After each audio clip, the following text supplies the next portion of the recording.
आज हम विज्ञान भारती कक्षा 7 ऊर्जा के अभ्यास प्रश्नों को हल करेंगे। प्रश्न संख्या 1 है, निम्नलिखित प्रश्नों में सही विकल्प को छांटकर अभ्यास पुस्तिका में लिखिए। कार्य करने की क्षमता को कहते हैं। तो कार्य करने की क्षमता को क्या कहते हैं? ऊर्जा कहते हैं। गतिशील समुद्री जहाज की चोटी पर बैठी चिड़िया में होती है। तो समुद्री जहाज कैसा? गतिशील है ना? और उसकी चोटी पर चिड़िया बैठी है। तो जहाज गतिमान है ना, यानी चिड़िया भी गतिमान है और ऊंचाई पे बैठी है। तो स्थिति या विशेष अवस्था के कारण जो ऊर्जा होती है वो स्थितिज ऊर्जा होती है। ठीक है। और चूंकि समुद्री जहाज गतिशील है तो उसमें बैठी चिड़िया भी गतिशील है, तो गति के कारण गतिज ऊर्जा होगी। यानी गतिशील समुद्री जहाज की चोटी पर बैठी चिड़िया में होती है गतिज एवं स्थिति दोनों ही ऊर्जाएं होती हैं।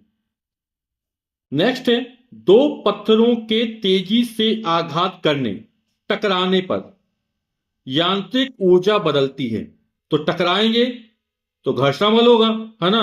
घर्षण बल के पत्थर गर्म होगा यानी ऊष्मीय ऊर्जा होगी। ठीक। अब टकराने पर चिंगारी उत्पन्न होगी यानी प्रकाश उत्पन्न होगा, यानी प्रकाश ऊर्जा होगी। टकराने पर आवाज भी आएगी यानी ध्वनि ऊर्जा होगी।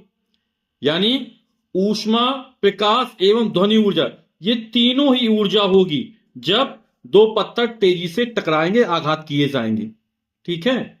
अगला है, 50 किलोमीटर की ऊंचाई पर उड़ते हुए हवाई जहाज में होती है। तो अभी आया था क्वेश्चन, है ना? तो एक निश्चित ऊंचाई पर उड़ रहा है तो स्थिति या विशेष अवस्था के कारण जो ऊर्जा होगी वो स्थितिज ऊर्जा होगी। और चूंकि हवाई जहाज गतिमान है तो उसमें गतिज ऊर्जा होगी, यानी स्थितिज और गति ऊर्जा दोनों ही होंगी उसमें। प्रश्न क्या 2 है, रिक्त स्थानों की पूर्ति कीजिए। ऊर्जा का अनवरत स्रोत है। तो आप लोग समझ गए होंगे ऊर्जा को जो अनवरत स्रोत है वो क्या है? शून्य है। पटाखे के विस्फोट में ऊर्जा प्राप्त होती है। तो जब पटाखे का विस्फोट होता है तो आवाज उत्पन्न होती है ना, तो ध्वनि ऊर्जा प्राप्त होती है। प्रकाश भी थोड़ा बहुत निकलता है तो प्रकाश ऊर्जा भी मिलती है ना? तो यहां पर ध्वनि ऊर्जा लिख देते हैं। ठीक। जो मुख्यतः ध्वनि उत्पन्न होती है। फुटबॉल खेलते समय ऊर्जा व्यय होती है। तो कौन सी ऊर्जा उत्पन्न लगती है? पेशी ऊर्जा लगती है। पेशी बल के कारण जो ऊर्जा लगती है वो पेशी ऊर्जा हो जाती है ना। ऊर्जा गतिज ऊर्जा तथा स्थिति ऊर्जा का योग होती है। तो ये कौन सी ऊर्जा हो जाएगी? जो गति ऊर्जा और स्थिति ऊर्जा का योग होती है, यांत्रिक ऊर्जा। तो यांत्रिक ऊर्जा गतिज ऊर्जा तथा स्थिति ऊर्जा का योग होती है। प्रश्न संख्या 3 है, निम्नलिखित स्तंभों का और खा का मिलान कीजिए। तो स्तंभ का स्तंभ खा का मिलान करते हैं। सोलर सेल, सोलर सेल क्या करता है? जो प्रकाश की ऊर्जा मिलती है उसको विद्युत ऊर्जा में बदल देता है ना। तो प्रकाश ऊर्जा का विद्युत ऊर्जा में रूपांतरण करता है। ठीक है। तो सोलर सेल क्या करता है?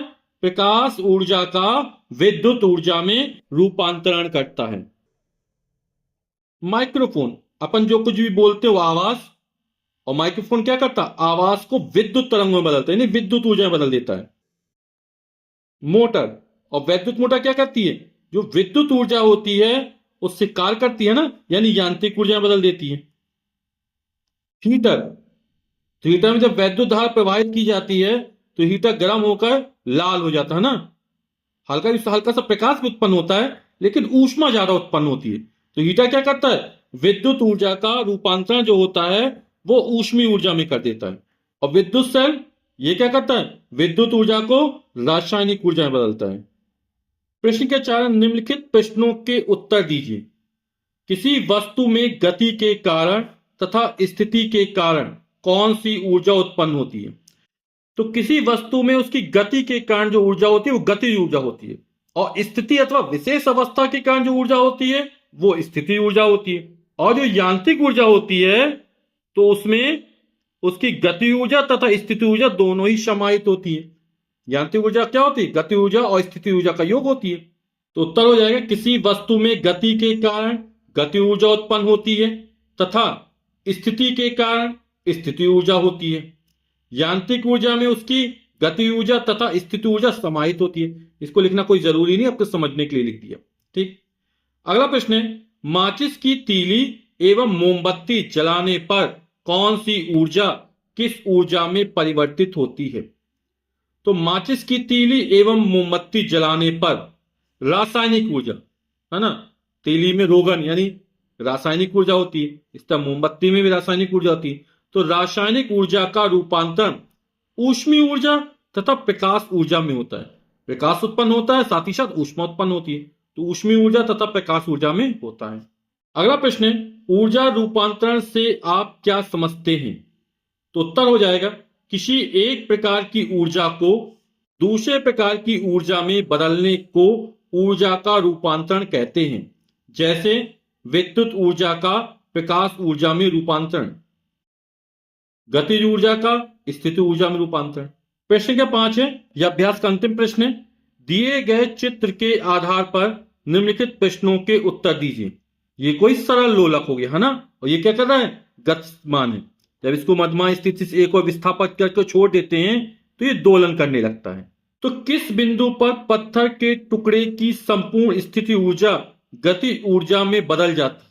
तो ये जब मध्यमान स्थिति में होता है ना, तब यहां पर गति ऊर्जा सबसे ज्यादा होती है, स्थिति ऊर्जा सबसे कम होती है, ठीक है, न्यूनतम होती है। अधिकतम क्या होती है, गति ऊर्जा होती है। और जैसे जैसे ऊपर जाता है इसकी गति धीमे धीमे हो जाती है और अंत में जाकर ये क्षण भर के लिए रुक जाता है, यानी रुक गया मतलब वेग शून्य हो गया, है ना, तो गति ऊर्जा शून्य हो जाएगी। फिर ये नीचे आना चालू करता है, यानी जो अधिकतम विस्थापन की स्थिति में होता है तब वहां पर गति ऊर्जा शून्य हो जाती है, न्यूनतम हो जाती है, स्थिति ऊर्जा का मान अधिकतम होता है। और मध्यमान स्थिति में क्या होता है, गति ऊर्जा अधिकतम होती है, स्थिति ऊर्जा न्यूनतम होती है। तो किस बिंदु पर पत्थर के टुकड़े की संपूर्ण स्थिति ऊर्जा गति ऊर्जा में बदल जाती है? तो स्थिति बी में हो जाएगा। किस बिंदु पर पत्थर के टुकड़े की संपूर्ण गतिज ऊर्जा स्थिति ऊर्जा में बदल जाती है? तो संपूर्ण गति ऊर्जा स्थिति ए और सी में, है ना। जैसे जैसे ऊपर जाता है उसका वेग कम होता चला जाता है, अंत में जाकर शून्य हो जाता है, क्षण भर के लिए रुकता है और फिर नीचे आना चालू करता है ना। तो यहां वेग जहां पर शून्य हो गया, क्षण भर के लिए रुका, तो वहां पर गति ऊर्जा का मान क्या होता है, शून्य हो जाता है, क्योंकि वेग के कारण क्या होती है, गति ऊर्जा होती है। गति ऊर्जा सूत्र क्या होता है, गति ऊर्जा बराबर 1/2 mv²। ये काइनेटिक एनर्जी गति ऊर्जा बराबर होता है। बिंदु सी तथा बी के बीच में पत्थर में किस प्रकार की ऊर्जा होती है? तो यहां पर गति ऊर्जा का मान अधिकतम है, यहां पर स्थिति ऊर्जा का मान अधिकतम है।